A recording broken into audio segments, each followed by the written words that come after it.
Hello friends, good morning. मैं हूँ रंजीत यादव। कैसे हैं आप लोग? आई होप अच्छे ही होंगे। तो बहुत दिन से 2-3 दिन हो गया वीडियो नहीं बन पाया था। आज फाइनली मौका मिला है तो एक ब्लॉग बना लेते हैं। आज का ब्लॉग कुछ ऐसा है कि हिमाचल में हम लोगों ने कोरोना का वैक्सीन लगवाया था, तो वहाँ से हम लोग इधर शिफ्ट हो गए छत्तीसगढ़ में। तो उधर कई बार फ़ोन आया कि वैक्सीन लगवा लो करके। तो वैक्सीन मैं तो पूरा लगवा चुका हूँ, लेकिन कुंती लगवाई नहीं थी, तो इसका वो लोग ज़बरदस्ती डाल दिए हैं सेकंड डोज का, जबकि सेकंड डोज ये अभी लगवाई ही नहीं है। तो 4 तारीख को इन लोग का वो लोग अपने आप अपने मन से डाल दिए हैं सेकंड डोज का डेट। और उसका सर्टिफिकेट मैं अभी डाउनलोड करके देखा तो दिखा रहा है कि 4 तारीख को वो लोग अपने आप भर दिए हैं। मैं इसको अभी इस सर्टिफिकेट जो है डाल दूंगा, आप लोग खुद ही देख देख कर चेक कर लेना। मैं अगर गलत बोल रहा हूँ तो ऐसा नहीं करना चाहिए, किसी का ज़बरदस्ती नहीं डालना चाहिए। आप लोग भी अपना चेक कर लेना। सर्टिफिकेट जो है ऑनलाइन कोविन.gov.in वेबसाइट से, इसमें एक अपना नंबर डालना होता है, फिर OTP आएगा। OTP डालने से आप सर्टिफिकेट डाउनलोड कर सकते हैं और देख सकते हैं अपने वैक्सीनेशन की स्थिति जो है। तो ऐसा धांधली हो रहा है दोस्तों, आप लोग भी अपना एक बार चेक कर लेना। ज़बरदस्ती डाल दे रहे हैं लोग वैक्सीनेशन सेंटर वाले लोग, जबकि वैक्सीन लगा ही नहीं है। तो ज़बरदस्ती डालने का क्या मतलब है? ऐसा नहीं होना चाहिए, ये गलत है। और फ्रेंड, एक और फ्रॉड हुआ है, वो मेरे भाई के साथ हुआ है, उसको भी मैं आपको शेयर करना चाहता हूँ। इसको केवल मैं जागरूकता के पर्पस से शेयर कर रहा हूँ, कृपया इसको अन्यथा ना लें। मेरा भाई जो है रेलवे में नौकरी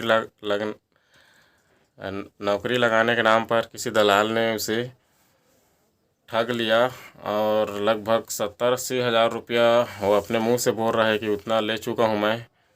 और 35 हज़ार मेरा भाई जो खुद बता रहा है कि उतना मैं दिया हूँ कह के, लेकिन पूरा शायद नहीं बता रहा है वो। और हम लोग किसी से कर्ज लिए थे, तो उसको फिर वापस ला के उसको दिए थे, नौकरी लग जाएगा कह के। मुझे तो पता नहीं था इसके बारे में, बाद में मुझको बताया गया पूरा देने के बाद में पैसा वैसा, नहीं तो मैं पहले ही मना कर देता। क्या करोगे अब? वो ऐसा दलाल को पकड़ लिया था जिसको कभी देखा ही नहीं है, फ़ोन से केवल बात हुआ था, और रेलवे में नौकरी लगाने के नाम पर वो इतना पैसा दे दिया, 70-80 हज़ार रुपया। क्या बताऊं दोस्तों, पूरा हम लोग को बर्बाद करके रख दिया वो आदमी।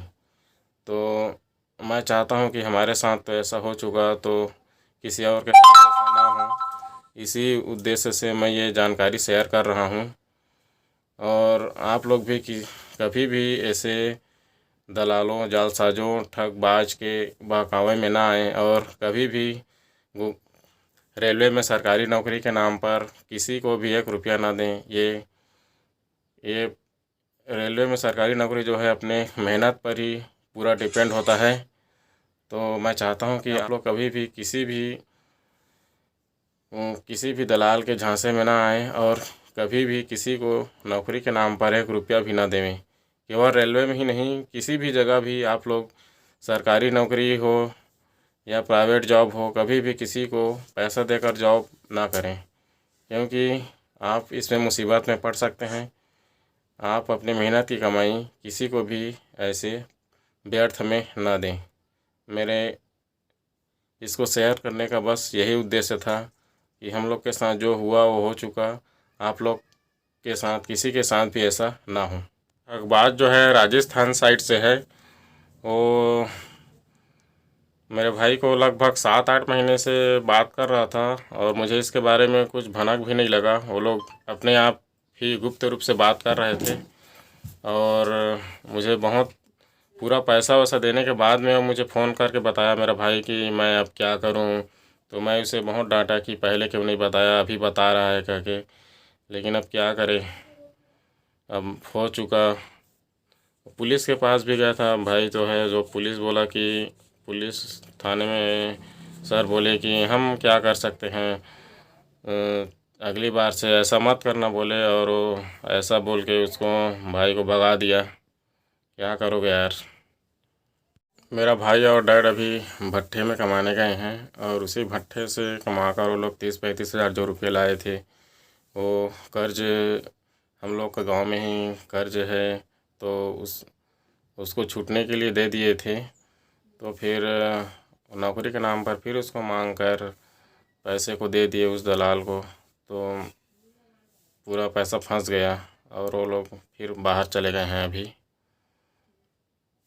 तो बस मेरा बताने का यही उद्देश्य था कि आप लोग सतर्क रहें और ऐसे किसी के जाल साज के झांसे में ना आएं और अपने आप को सुरक्षित रखें।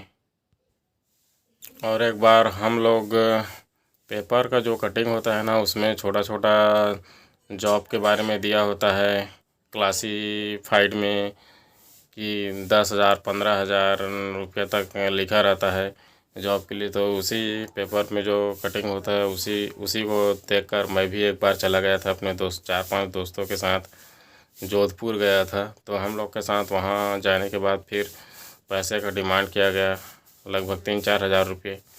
तो हम लोग ने पैसे नहीं दिए और फिर वापस रिटर्न आ गए, क्योंकि जब हम लोग के पास पैसे होते तो उतना दूर काम करने के लिए थोड़ी जाते। तो यही होता है दोस्तों, जाने के बाद पैसे का डिमांड किया जाता है सभी जगह। तो जहाँ वास्तव में जो वास्तविक कंपनी होता है ना, वो पैसे का डिमांड नहीं करते हैं। वो लोग क्वालिफ़िकेशन देखते हैं और टैलेंट देखकर ही जॉब देते हैं। और जहाँ पैसा लिया जाता है दरअसल वहीं ज़्यादा फ्रॉड होता है। घर को पलस्तर कराने के लिए मैं भी 8-10 हज़ार रुपये भेजा था भाई के अकाउंट में, तो उसको भी वो उस दलाल को दे दिया और मेरा भी मेहनत का कमाई जो है व्यर्थ हो गया। तो दोस्तों ऐसा हो रहा है फ्रॉड, तो इस फ्रॉड से बचने के लिए आप लोग भी सतर्क रहें। और गाइस उस आदमी की हिम्मत तो देखो, इतना कॉन्फिडेंस होकर बोला कि मैं सच में इसका जॉब लगवा रहा हूँ, इधर से वो वेरिफिकेशन हो गया, वो हो गया करके मुझको भी घुमा रहा था। जब मैं उससे फ़ोन से बात किया ना, तो मैं सिर्फ उससे इतना बोला कि जितना पैसा लिए हो उसको प्लीज़ वापस कर दो, हम लोग बहुत गरीब आदमी हैं, खून पसीने का कमाई है। तो बोला कि मैं वापस कर दूंगा, लेकिन आपको दोबारा फिर से 12,000 रुपये देना पड़ेगा। पता नहीं क्या चार्ज है बोला वो, उसके बाद फिर सारा पैसा वापस हो जाएगा बोला। तो इतना बंदा देखो, इतना कॉन्फिडेंस होकर बोल रहा है कि इसका नौकरी लग जाएगा, वो हो जाएगा करके। लेकिन मैं उसको समझ गया, क्योंकि मुझे भी इसके बारे में पता है, ऐसे लोग के बारे में कैसे लोगों को बेवकूफ़ बनाते हैं वो।